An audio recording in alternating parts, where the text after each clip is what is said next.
ఈ 5 సంవత్సరాల్లో జీవీఎంసీ చరిత్రలో 5 సంవత్సరాలే కాదు, జీవీఎంసీ పుట్టిన దగ్గర నుంచి కూడా ఈరోజు చీకటి రోజు. ఎప్పుడు చరిత్రలో కని విని అరగినట్టుగా చట్టాన్ని చేతితో తీసుకుని వాళ్ళు ఇష్టారాజ్యంగా ఇవాళ వచ్చే జీవీఎంసీలో మేయర్ కానీ, కూటమికి సంబంధించిన సభ్యులు కానీ, అధికారులు కానీ వాళ్ళు ప్రవర్తించిన తీరు చాలా రాజ్యాంగబద్ధం కాదు, రాజ్యాంగ విరుద్ధం, చట్ట విరుద్ధం. దీన్ని ఖండిస్తున్నాం పూర్తిగా. మా సభ్యులు సుమారు 10 మందిని బలముందని, జులుముందని 10 మంది మా సభ్యులకి దెబ్బలు తగిలాయి. ఇప్పుడు అక్కడికి వెళ్తాం, చూపెడతాం. విమల్ కుమార్ తగిలింది, జానగ్రామ్కి దెబ్బలు తగిలినాయి, వెంకటరమణ తగిలింది, అల్లు శంకరరావు తగిలింది, కోరుకొండ స్వాతికి తగిలింది, అలాగే మా డిప్యూటీ మేయర్ సతీష్కి, మా ఫ్లోర్ లీడరు శ్రీనివాస్కి, అలాగే బల్లా లక్ష్మణ్ రావుకి పని చూపెడతాం. ఈ రకంగా శాంతియుతంగా మా డిమాండ్ ఏంటి?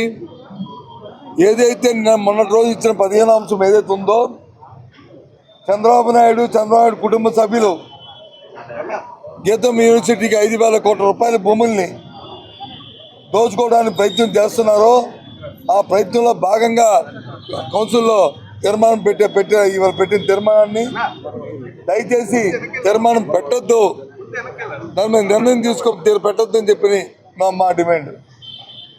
నువ్వు అడిగిన డిమాండ్ అది. ఈ విశాఖపట్నం ప్రజల పక్షాన, ఈ రాష్ట్ర ప్రజల పక్షాన అవినీతికి వ్యతిరేకంగా, దోపిడీకి వ్యతిరేకంగా మేము వచ్చి అడిగితే మా కార్పొరేట్ల మీద దౌర్జన్యం చేసి వాళ్ళ మీద వచ్చి కొట్టడానికి తయారై తోపులాట చేసి, ఎప్పుడు కనీవిని చరిత్రలో పోలీసులు లోనకి పిలిచి ఇక్కడి మీ మీడియాని వచ్చి ఎప్పుడు కూడా రానికంట, జరిగిన వాస్తవాలు బయటకు తెలియకంట, అందుకే చీకటి రోజు ఇవ్వాలని చెప్పాం. దురదృష్టం, మన మహాత్మా గాంధీ గారు ఈ దేశాన్ని స్వాతంత్రం తీసుకొచ్చి మన స్వేచ్ఛ వాయువులు పీల్చుకునే అవకాశం ఇచ్చి వాక్ స్వాతంత్రం ఇచ్చిన గాంధీ గారు ఇవాళ వర్ధంతి. ఆ రోజునాడు ఇచ్చా బాబు, ఇలాంటి దోపిడీదారులు వచ్చి ఇవాళ అవకాశం కల్పించారు. మా పూజ్యబాబుజీ గారు, మీ ఆత్మహత్య ఉందో చూడండి, ఇది న్యాయమా చెప్పండి.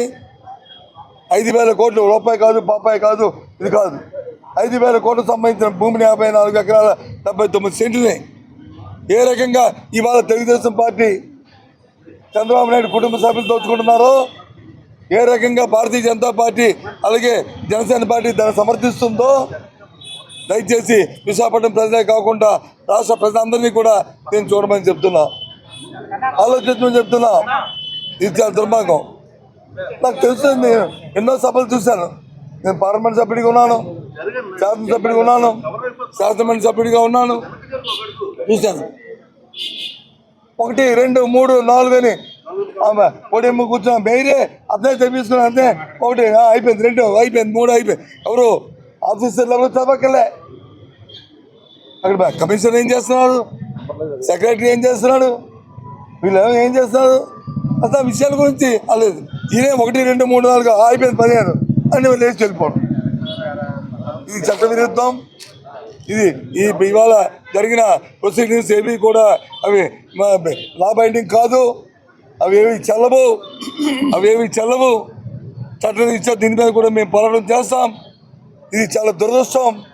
ఇలాంటి జీవీఎంసీని ఆఖరిగా 5 సంవత్సరాలు శుభ్రంగా మా మేయర్ గారు, మా డిప్యూటీ మేయర్ గారు, మా వాళ్ళు ఉన్నప్పుడు ఎంత శుభ్రంగా, ఎంత సౌమ్యంగా, ఎంత హోందాగా, ఎంత దీనిగా పరిపాలించామని ఎప్పుడు ఇలాంటి చరిత్రలు చూసామా? ఇలాంటి అవకాశాలు చూసామా? ఇది చాలా దురదృష్టకరం, చాలా దురదృష్టకరం ఈరోజు. అందుకే చీకటి రోజు ఇది బ్లాక్ డే. విశాఖపట్నం మా విశాఖపట్నం నగరపాలక సంస్థ చరిత్రలోని బ్లాక్ డే. ఇలాంటి రోజు మళ్ళీ కూడా రాకూడదని నేను ప్రజాస్వామ్యాన్ని కాపాడుకునే వ్యక్తిగా ఇవాళ మనం చేస్తున్నాను. ఇవాళ చాలా దురదృష్టకరం. కాబట్టి దీన్ని వెళ్తాం. దీనికోసం ఎంతైనా తక్కువ ఇంకా మరి ఫ్యూచర్లో ఏ విధంగా ఈ పోరాటాన్ని ముందుకు తీసుకెళ్లాలో ఆలోచన చేస్తాం. మా నాయకుడు జగన్మోహన్ రెడ్డి గారితో మళ్ళీ మీ అందరం కలిసి కూర్చొని దీని మీద చర్చించి ఒక కార్యాచరణ రూపొందించి ప్రకటిస్తామనే విషయాన్ని తెలియజేస్తున్నాం. నేను దీని అన్నీను ఒక పక్క న్యాయ పోరాటం, ప్రజల తరగతి మద్దతు, ప్రజా పోరాటం అన్నీ కూడా చేస్తాం. ఇది చాలా అన్యాయం. ఇది చంద్రబాబు నాయుడు గారి కుటుంబం దోచుకుంటున్న ఈ 5,000 కోట్ల రూపాయల భూతోపిడి అనేది ఇది చరిత్రలోనే ఇప్పుడు జరగంది. ఇది చాలా అన్యాయం. మిమ్మల్ని కూడా రానుగానికంట ఏం చెప్తారో ఆలోచిద్దాం. చేస్తాం అన్ని కోణాల్లోనూ ఆలోచన చేస్తాం. ఇప్పుడు చూపెడుతున్నాం పక్కన ఒకటి కాదు, ఇద్దరు కాదు, 10 మంది. చెప్పండి కుమార్ చూపెట్టు.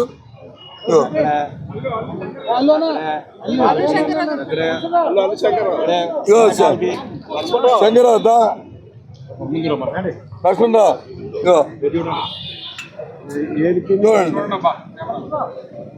చూడండి ఏ విధంగా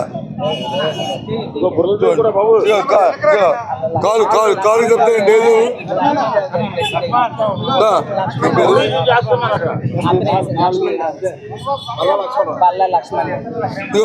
లక్ష్మణ చూడండి ఇది కార్పొరేషన్లో ఇది కార్పొరేట్లుగా ఉండి గౌరవంగా ఉన్న కార్పొరేట్లు ప్రవర్తించిన ప్రవర్తన చూడండి. మా ప్రో లీడర్ నటానికి కూడా ఇబ్బంది పడిన బాణాసీన్ని మా డిప్యూటీ మేయర్ని అతని మీద మేనేయండి మా డిప్యూటీ మేయర్ మేనేయండి నటానికి కూడా ఇబ్బంది పడుతున్న పరిస్థితి. ఆయన వచ్చి మేనేయండి ఆయన్ని డిప్యూటీ మేయర్ని మా స్వాతి మీద ఆడపిల్లని చూడకుండా ఆడి మీద కూడా దౌర్జన్యం ఈ రకంగా చేశారు. ఇది ఆలోచించండి. తొక్కిసాట్లు 1,00,000 మంది ఉన్నారండి, 50,000 మంది ఉన్నారండి, 1,000 మంది ఉన్నారండి, 1,000 మంది ఉన్నారండి. అధికార మదం సంఖ్యా బలం ఉందని ఈ రకంగా చేయడం అనేది ఇది ధర్మం అండి. ఇది అధికార మతం సంఖ్యాబలం ఇది విధంగా చేయడం ఇది ధర్మం అండి. ఇన్ని సభలు నేను చూశాను. పార్లమెంటు సభ్యుడిగా ఉన్నాను 5 సంవత్సరాలు, శాసనసభ్యుడిగా 15 సంవత్సరాలు ఉన్నాను, ఈ రాష్ట్రంలో మంత్రిగా చేశాను. ఎప్పుడు కూడా ఇలాంటి చూడలే. శాసన మండలిలో చూస్తున్నాం, ఎప్పుడు కూడా ఇలాంటి పరిస్థితులు చూడలేమే. ఇలాంటి ఆల్రెడీ కోర్టులో కేసు ఉన్నటువంటి భూములు ఇవి. ఇప్పుడు కౌన్సిల్ తీర్మానం అయినంత మాత్రాన ఇది చెల్లుబాటు అవుతుందా, చట్టం అవుతుందా? చెల్లుబాటు చట్టాలు ఇవన్నీ తర్వాత చర్చిస్తాం. కానీ దౌర్జన్యం కదండి ఇది.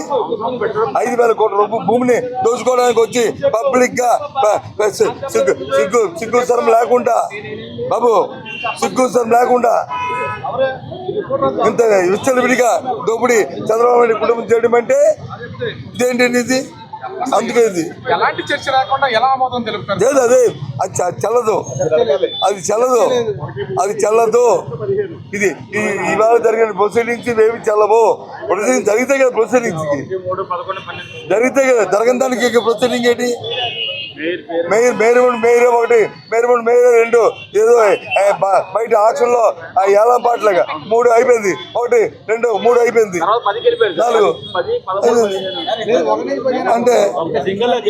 కాబట్టి దీని మీద మేము తదుపరి కార్యాచరణని రూపొందించి చెప్తాం.